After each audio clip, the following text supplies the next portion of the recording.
morning, everybody. I hope your Wednesday's off to a great start for us.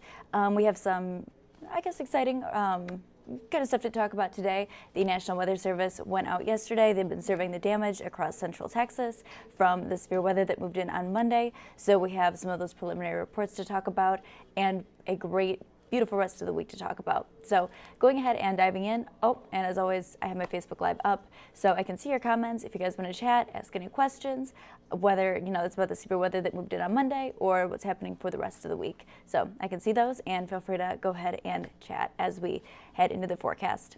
So right now, as you're seeing heading out the door, looking at the window, or just looking at your screen, beautiful day in store for us. Blue skies, same as what we saw on Tuesday, and now heading into the rest of the day, just going to be a repeat. Beautiful blue skies, lots of sunshine, very dry air. The brown, we've talked about this yesterday, the brown over the dew point map, that just shows us the dry air that's moved in, and it means there's not moisture or humidity really over us like what we felt on Monday ahead of that severe weather. So taking a look at our temperatures right now, it is off to a cooler start. It feels really nice out, especially if you're in the sunshine. Really doesn't feel like we're in the 50s. Just a really beautiful start for us. 58 in San Antonio, 63 in Pleasanton, 62 in George West. So good day to have the windows down. Somebody said any rain. No chance for rainfall throughout the rest of the week. Just beautiful, dry, blue skies from now into the weekend. So great week. If you have any plans, you're going to be out and about. Whatever your plans are for the week ahead, it's going to be a great day, great week to be outside. So taking a look at what is happening right now, wind speed. So this is a big talker for us. Yesterday we were still feeling some really strong and gusty wind that was left over from that severe weather, still coming in from the northwest, so it is going to be cooler air, keeping our temperatures a bit cooler today, a little bit below average, but really beautiful again for us. And the wind speed has begun to diminish at least a little bit, so we're not feeling that wind speed coming in at about 20 miles per hour like it was yesterday. Right now, ranging from about 10 to 15 miles per hour, just going to be more calm for us, not really feeling those cold gusts of air hitting us like yesterday. But it is still going to impact the fire weather danger that is in store for today. We're going to look at that in just a minute. Right now, across most of Texas, dry conditions still. This shows the last 6 hours on a loop, and dry conditions today and for the rest of the week. But that severe weather that impacted us on Monday, it continues to push east. Yesterday it hit Louisiana, Mississippi, Alabama, and now it's taking its final trek across the southeast. So South Carolina, Georgia, the Florida Panhandle, and even see across Virginia, West Virginia. They are all seeing the remnants of that severe weather now moving over them. So let's talk about that. Yesterday, that severe weather moved across Louisiana, Mississippi, Alabama. Very, very active day for the Deep South. And you can see those storm reports. This is from the last 24 hours. Storm reports that are in place across Mississippi and Louisiana and even into Alabama. Very similar to the storm reports that were in place across Texas. We talked about that yesterday. We actually had the map blown up of all the storm reports across the entire state of Texas, and it was just very colorful, a lot like what we are looking at right now with the Deep South. Every time of weather you can imagine, from flooding to thunderstorm wind damage, funnel clouds, tornadoes. So that is what happened in the last 24 hours across the Deep South. Very active day for meteorologists and residents there. But let's talk about storm reports from central Texas. That is really where we saw the severe weather, the tornado reports. And yesterday, the National Weather Service sent out 4 teams to check out the damage, survey it, and give us a look at what the damage is indicating as far as those reports and the strength of any tornadoes. There have been a few confirmed tornadoes. They are still studying some of the preliminary damage that they've gotten back, but this is the reports that we've seen so far. So confirmed tornado in Round Rock to Granger. That was an EF2 tornado with winds of 111 to 135 miles per hour with a track length of over 35 miles. Elgin, we've all seen that just amazing footage that came out of Elgin from Monday with the Chevy Silverado. It was flipped by the wind, and then it just took off in the opposite direction, sped away after it was flipped back up on all fours. So this is a tornado that came out of that footage. They've confirmed it was an EF2 tornado with winds of 130 miles per hour and a track length of 14 miles. So that was just incredible footage. I don't know if anybody's got an interview with him yet. I saw some comments saying it was like a 16-year-old kid, but I hope somebody is able to get an interview with him because that was just incredible footage, incredible. Like, I want to hear what that kid has to say after experiencing that.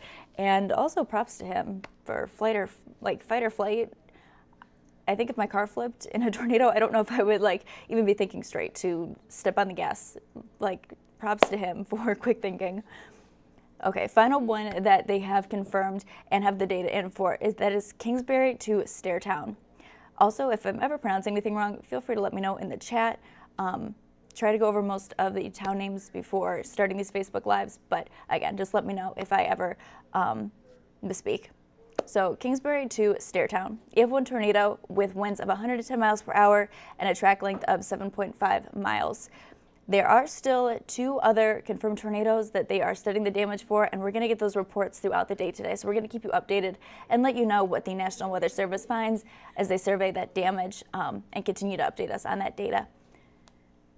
Like I said, feel free to add in the chat anything that you guys want to ask, talk about. Would love to hear from you guys. So taking a look at what's happening today here across South Texas. Fire danger still in place. And right now, I'm going to pull up my arrow. Right now, the area in Lake Pink, that is the area with the very high risk for fire danger today. Again, across the Rio Grande, unfortunately, still drought conditions in place. Really didn't see any rainfall when that severe weather moved in on Monday, and it's the area that could really use the rainfall.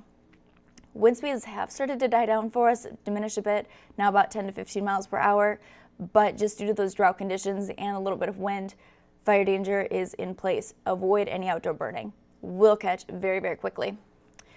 High fire danger is in place for the areas in yellow. That's from Kerrville down into Tilden, throughout Pleasanton. Again, avoid any outdoor burning. Moderate fire danger now in places for parts of Bexar County. That's the area in blue throughout San Antonio. So that is still moderate risk, but there was some rainfall there on Monday when that severe weather moved through, and that is helping with the drought conditions that we have been experiencing throughout Bexar County and a little bit closer to I-10 and I-35. Now, taking a look at what's happening over the next 12 hours. Beautiful day in store for us. Temperatures are a little bit cooler than what we typically are, usually in the mid-70s this time of the year. That's more average for us. Jean said, all we got was heavy wind here in Helotes. You know, I live in San Antonio, and where I live, we did not see any rainfall except in the very early morning. I went to work. I was at work at 3 a.m. on Monday, and that was when there was a little bit of rainfall. But other than that, it was completely dry. And the way weather works, it's always been so funny and interesting to me. You know, just a few miles to the east of where I live, that's where we started getting some heavier rainfall. And of course, then up in New Braunfels, that's where the really severe weather started. So unfortunately, we really need that rainfall over South Texas, especially the Rio Grande, Eagle Pass area, and they just didn't see it because conditions are so dry. But over the next 12 hours, beautiful day, a little bit cooler than average. Temperature is going to be in the low 70s for us, and lots of sunshine, a few clouds overhead, but great day to be out and about, whether you're walking your dog, going for a hike, whatever your plans are. Let me know in the chat if you have any great plans for today or throughout the rest of the week. Afternoon highs 70 today in San Antonio, 75 in Cotulla, and 67 if you are in Boerne. But we are heating back up as we head into the rest of the week. So taking a look at what's happening, upper level air pattern. I'll pull up my little arrow again. Right now, the upper level air pattern, we're in this dip. So all this cold air is coming in from the north. And you can see the area in green, that's the dip, and it's bringing that cold air into South Texas. But that's going to change throughout the rest of the week. So check out this area. Now let me move my mouse. But check out the area in yellow and orange. It's starting to move over us and across all of Texas, but especially San Antonio.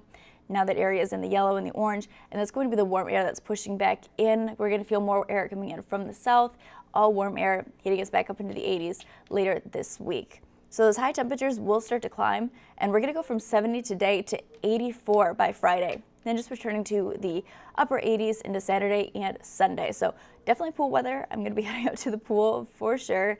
Really looking forward to that. And average high temperatures, 75 for this time of the year, so that is going to get us back to way above seasonal average temperatures like we were seeing earlier this week ahead of that severe weather. Taking a look at your 7-day forecast, temperatures are heating up again to the 80s for us. No chance for any rainfall. We're not seeing that chance until next Tuesday. Chance for some morning drizzle there. just going to stay hot, sunny, and dry for us mainly throughout the rest of the week. Is going to be beautiful. And of course, we're going to keep you guys updated on the National Weather Service reports as they continue to update us throughout the day on their findings as they continue to survey that damage across central Texas. But if there's no questions or comments, anything you guys want to chat about, I'm going to sign off. I am doing our noon show today, so be sure to tune in, and I will see you there on Ken's 5. And then Bill Taylor will be in later this afternoon and again this evening on Ken's 5 for 4, 5, and 6, and then again at 10, and for your Facebook Live update. I will see you guys then. Have a great rest of your day.